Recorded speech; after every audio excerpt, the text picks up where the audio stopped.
Hey D&D YouTubers, my name is Dr. DM and I'm back at you here with part 4 of this UA Expert Classes breakdown.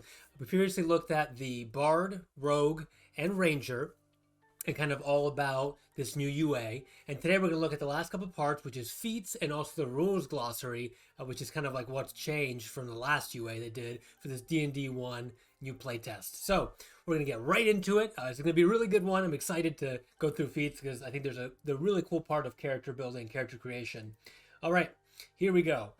Feats. So, what has changed? Parts of a feat. Each feat has a level, unlike the old 2014 Player's Handbook. Everything up to now for 5th edition. Feats are divided into levels. We know of the first level feats, which you get a first level feat when you make a new character, and the 4th level feat, which is kind of like before, right? Where you had a 4th level, you can take an ASI or a feat. Here you can take an ASI, which is also a feat, or one of these 4th level feats. And here they have 4th level and 20th level feats, like epic boon feats, which most of us won't use. So we're going to focus on the 4th level feats here. All right, prerequisites. You must meet prerequisites to take a feat. Okay, what does this mean? There's a couple things here. Some prerequisites are ability scores, right? Strength, dex, charisma, etc.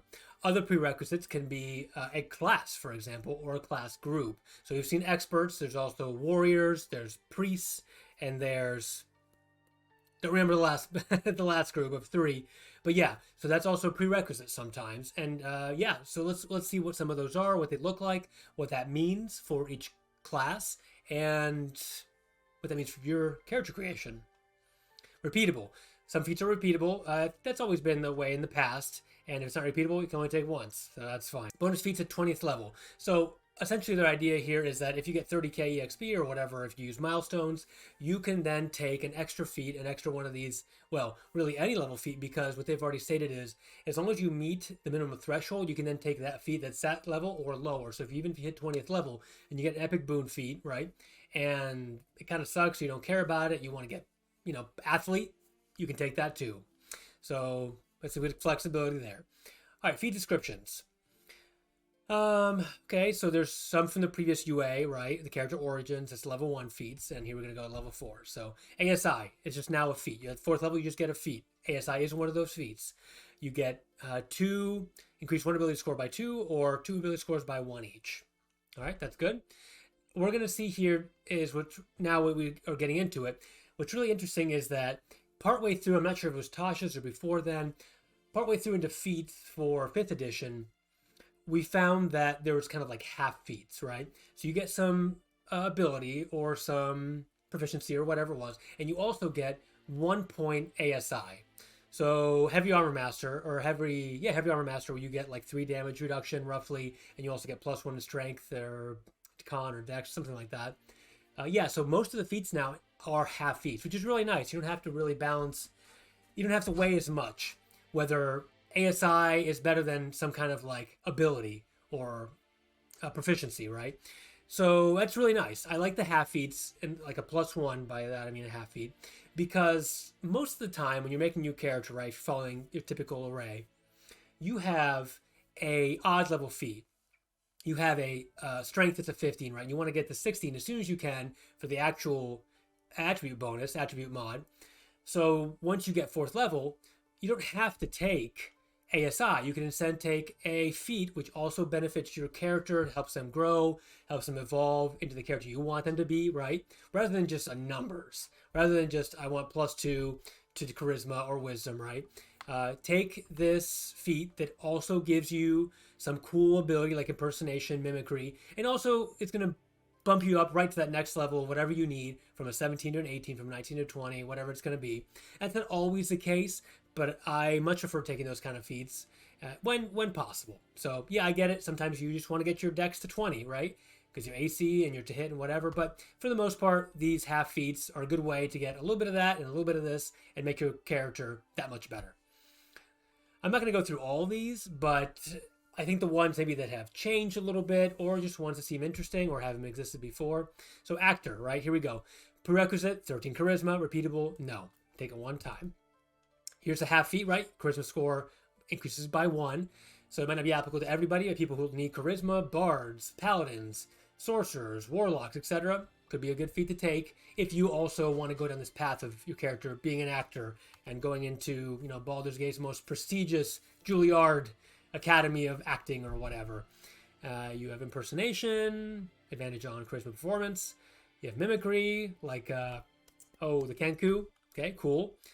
Athlete, prerequisite, you have to have one of these particular attributes at 13 plus, or you cannot take it. So here's we got, it's also a half feat, increase one of these 3 attributes by 1, and then you get a climb speed.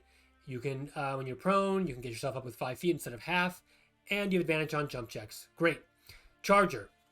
Is this new? I don't recall exactly. Proficiency with any martial weapon, it's a prerequisite, so not everyone can take it. If you have simple weapons, you need to get martial weapons, and then you can choose this feat. Pretty sure this is new. You increase your, again, a half feat. That's great. I think it really just, these half feats really get you in the mindset of you don't have to take ASI. You can take these and still benefit from it and don't feel like you're kind of lagging behind the rest of your team or other builds.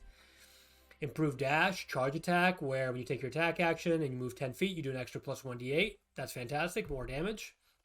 Crossbow expert. Okay. Proficiency with martial weapons. Increase your dex. Ignore loading. Okay, this is kind of the same. You within 5 feet, you don't take disadvantage. And you can dual wield when you make an attack, extra attack with the light weapon property, so like 2 hand crossbows. You can add ability mod to the damage of the extra attack. And remember, I talked about this the previous, and we're about to get to it actually. In the light category, you'll see that the dual wielding is now a thing that when you attack and you're dual wielding, right, whether it's 2 crossbows, 2 hand crossbows, or 2 daggers or weapons that are light property generally, when you're dual wielding with those, you can make an extra attack, not with your bonus action anymore, but rather just baked into the attack action itself. So you take the attack action and you, as part of that, you get a second attack with your light, offhand weapon. So really cool. Opens up a lot of possibilities with your bonus action now. That's great that your action you can use that to the fullest extent of your capabilities, really. And things for like Rogue, I talked about in the Rogue video, even the Bard video, even the Ranger video, all these classes like the dual wield, and they also don't get the extra attack at 5th level. Well, now you can get an extra attack without having to really use that bonus action only for attacking. So I think it really frees you up. Moving on.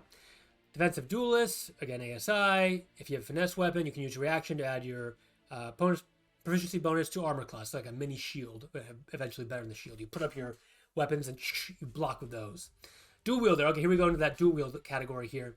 You master fighting with 2 weapons, increase your strength or dex, that's good. And enhanced dual wielding. When you are wielding a weapon with a light property in one hand, you can treat a non-light weapon in the other hand as if it had a light property, provided that it lacks 2-handed.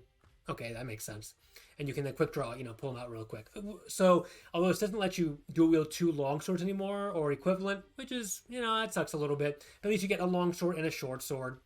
Bit of a balance. Maybe we'll see another feat like this, like a dual wielder. They had always had, like in 3rd edition or previous editions, they had 2-weapon fighting and then improved 2-weapon fighting. So maybe they'll do that kind of thing where you can follow up with this at 8th level with improved dual wielder. Who knows? So I hope so. So we end up getting all those options back, even if we have to take like a different route to get to them. Durable. Okay, this is actually pretty fun. You need a con of 13 plus, and before this was kind of very so-so, kind of mid. Here you have advantage on saving throws, and now with speed recovery as a bonus action, so mid-combat you can do this. You can expend one of your hit dice, roll a dice, and regain hit points equal to the roll. So a lot of, I know in like the Dungeon Master's Guide and many campaigns, right, you kind of sometimes get 2 to 4 encounters a day or per rest or something like that, right? So in the event you are getting a lot of encounters and doing a lot of combat, and not having a lot of time to rest, well, this is good because you can use that bonus action to get hit points back without having to rest.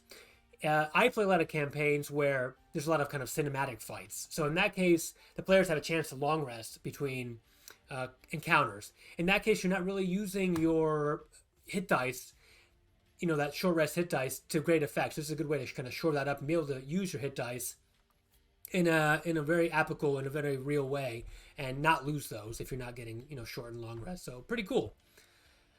So really what we're seeing here is all these feats, aside from getting an ability score increase, not all of them do, but the great majority do. They've been really buffed. I mean, big time. A lot of them big time. So especially the ones that the early feats, before Tasha's, before Xanathars and all that stuff, they were kind of just so. They give you a small marginal increase, and why would you really take those over ASI? Now you get the bonus from the the 1 point into the ASI, and these cool features that really define your class and define your character, which I think is the best part about them. So here's your level 20 feats. I'm not going to go through these. Honestly, they're not really all that great. Some of them are okay. But, I mean, if you stack them a lot, you're going to get a lot of overall benefits. So just know that you get these at 20th level. You get at 20th level, not only you get these, but you have the opportunity to take them. So even if you multi-class, you should be able to take these as long as your overall level is 20, I think. So hopefully we get some more clarity on that. I'm not going to spend too much time on these.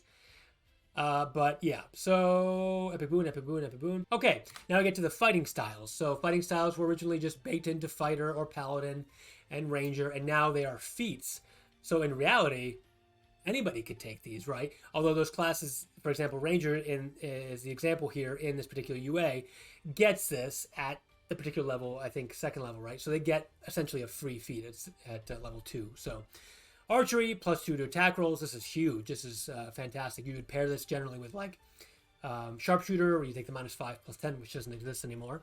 And you can kind of make up for that. But this is, in general, this is a great way to hit with your bows and your crossbows and so forth. In any range attacks you do with ranged weapons, not spells.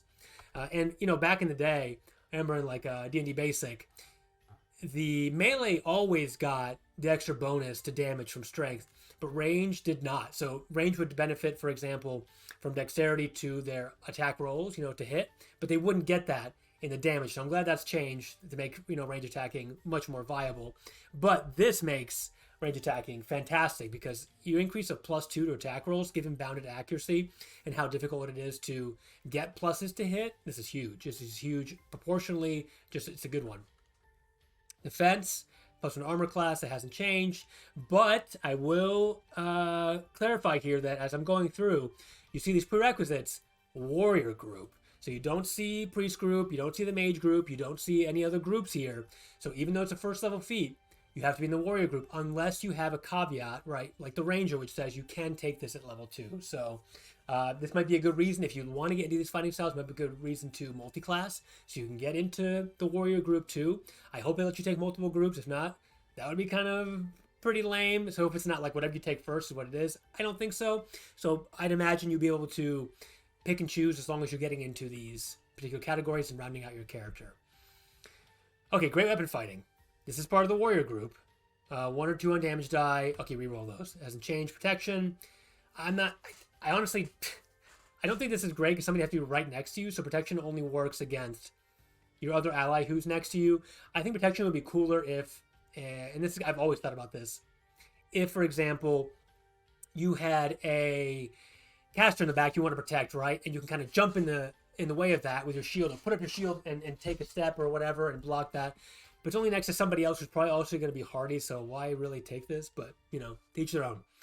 2-weapon fighting style, you can now add light is the modifier here. It has to be light, but you can add your ability modifier to the extra attack. So even if you have the dual wielder earlier, you still have to have a light weapon to get this to work. So, all right, grappler, I think that was in the old UA, but let me get to this because this is the juiciest here.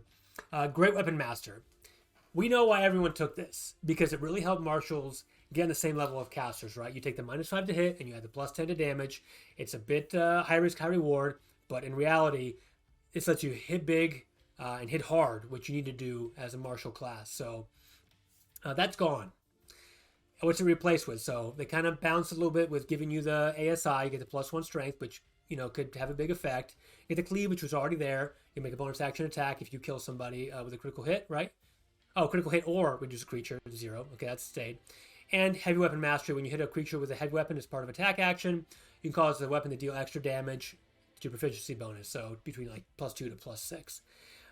So that almost gets there. It's close. Even at the highest level, right, you get the +6 proficiency bonus of extra +6 damage.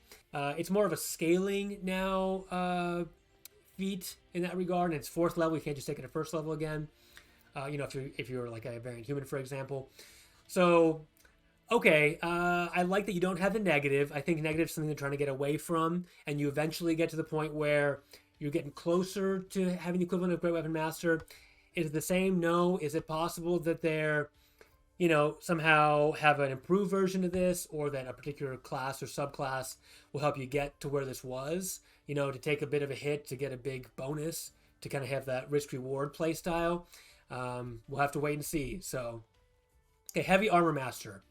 You train Heavy Armor, get that ASI, Heavy Armor training. Okay, Heavy Armor Master. Oh, sorry, I was Heavily Armored, not Heavy Armor Master. This is where you would, I think, got -3 to your damage to any hit coming in, damage coming in, I should say. So now it is when you hit with a weapon, with an attack, and you're wearing heavy armor, bludgeoning, piercing, slashing damage is reduced by proficiency. All right, Heavy Armor Master Ham was always something that didn't scale very well, so you had the -3, right? By the time you get to higher levels, you're getting hit for 20, 30, 40 damage a hit. -3 is kind of diddly squat. Overall, it could save you, but, it wasn't that big. Here it scales at least. You can get it, as it gets higher level, it gets a little better. Still isn't fantastic, but at least you get the ASI with it. Inspiring Leader, okay. I think this gave you temporary hit points originally, and that's still kind of there. So, okay. Keen Mind. All right, Keen Mind. Lightly Armored. Okay. Here you get, this is a little bit of a contention on this one, I think, because with Lightly Armored, it's a first level feat. No prerequisites. You can take this as a caster if you want. You get light armor, medium armor, and shield. So that's a lot of bonuses, and you can quickly get your AC up with, you're playing a sorcerer. Boom. Medium armor, you get the breastplate, you get the shield. All of a sudden, you got as much AC as the person up in front. So, wow, that's huge for a feat. I'm not sure how balanced that is. Given the casters do have less hit points, they do make sure they want to be armored up. But in old editions of D&D, right, you had, if you were in heavy armor, really any armor, you would have, a chance to fail your spells, which is a bit of a trade-off with having the increased AC. Now you get everything here all in one. It's a beefy feat. We'll see if it makes it all the way through this UA. All right, Mage Slayer, Medium Armor Master. What's this do? You're wearing medium armor, you can add 3 rather than 2. Okay, that's the same. Mounted Combatant. Wow, lots of bonuses on these. These are a lot of text on each of these, which means they're good, right? I guess. Amount, you have advantage on attack rolls against creature within 5 minutes. It's one size smaller. Okay, that's the same. Plus other stuff. Leap aside. Wow, that's going to make mounting, being mounted combatant pretty fantastic. I mean, you got the ASI, you get the mounted strike for advantage. You get animal handling, you get leap aside for half damage on dex save, fireball hits, whatever. Use reaction to force attack to your mount. So that's kind of that was there already. I'm not sure if it counted as reaction, but this is great. I like to see how well it's all kind of distributed now. It's clear. It's like you get this, this, this, and this in bold. So you know what it is. That makes mounting pretty good. Observant.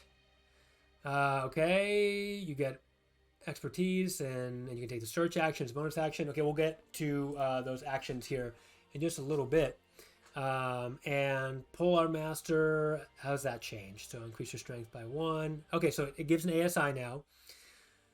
You take a attack action, you can then take a bonus action with a blunt end, a D4. Okay, that's the same. When you're holding a weapon that has a reach and heavy properties. Oh, okay, so has to have reach and heavy. Can't be a spear. You can't use spear and shield and do this. So that's a bit of a nerf to that kind of play style, but you can use reaction to. So everything else other than that is just kind of the same, and you get the ASI as well on top of that. So still pretty good. Resilient. Savings and proficiency. Okay, Ritual Caster. I'm not going to go through too many of these anymore, but Sharpshooter is okay. So this has changed too. I think Sharpshooter had the same thing as Great Weapon Master, right? You had the possibility to do -5 + 10 to do big damage. Right, was that Sharpshooter or was that something else? I think it was Sharpshooter. Anyway, that's gone. So, Shield Master. All right, if you attack with a creature within 5 feet, attack action with melee attack, you can then bash with a shield, strength save, and prone. Okay, that's the same. But you do get interpose shield. No, actually, that's totally the same. All right, Skulker, Speedster. Is that new? Your speed increases by 10 feet, you're on heavy armor and no difficult terrain. Okay, that's fine. Spell Sniper. Bypass cover with spells. Cast in melee. Increase your range of spells. Has 10 feet. Increase range by 60 feet. Okay, just a sniper, I guess, literally. Warcaster, and that's stayed about the same. So, weapon training, You get martial weapon proficiency plus strength. So there's reasons to take these now. And yeah, okay. So feats, oh my gosh. I think I've been talking at large about feats. I suppose then I meant to get to the rules, but I think we'll save that for another episode. I again went a little over long here. I apologize, but hope you found this useful, going through them with me and give you an idea of what they're all about, some of the changes, see what you think, see my thought about them. I've been playing D&D for quite a while, so some of these changes are things I want to see, some of them are not so much. So it's important to give our feedback to Wizards for these playtests. So thank you for watching. See you next time.